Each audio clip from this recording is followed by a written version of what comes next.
Tila, si Janine Gutierrez ang tinutukoy ni Paolo Avellino sa naging vlog ni Kim Chiu sa kanyang YouTube channel.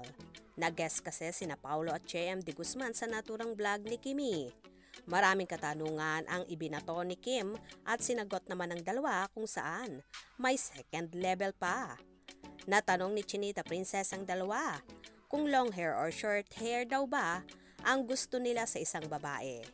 Dito sinagot ng aktor na long hair ang gusto niya sa isang babae para daw may nakukulot siya, kung saan tumawa na lang si Kimi at sinabing hairstylist pala to.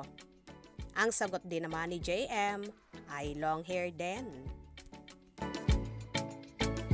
Siguro long hair para may iba. Para may nakukulot ako pag kailangan ginagawa. Hairstylist siya na gusto niya. Nakukulot ako. Ganun ba yun? Paplansya ako. Sige. Samantala, natanong din ni Kim kung dominant or confident ang gusto nila sa isang babae. At ayon naman sa sagot ni Paolo, confident ang gusto niya sa isang babae at sinang-ayunan naman ito ni JM. Or dominant? Ako syempre confident. Ayaw ng dominant. Dominant yung babae. Demanding? Hindi ko naman kailangan ng magulang or kailangan ko lang ng someone confident. Ikaw? Confident. Good. Sa mga naging kasagutan ni Paolo, parang mga attitude at katangian ni Janine ang tinutukoy niya dito. Si Nini, long hair, di ba?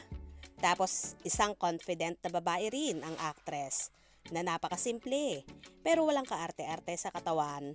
Ito marahil ang katangian ni Janine na nagustuhan ni Paolo, kaya naman in love siya sa dalaga. Ano sa palagay nyo? Kaya naman tumutok at wag na wag pahuhuli sa mga maiinit na kaganapan, especially sa Paunin updates. Mga ka-scoop, anong inyong magiging reaction sa bidyong ito? Comment below.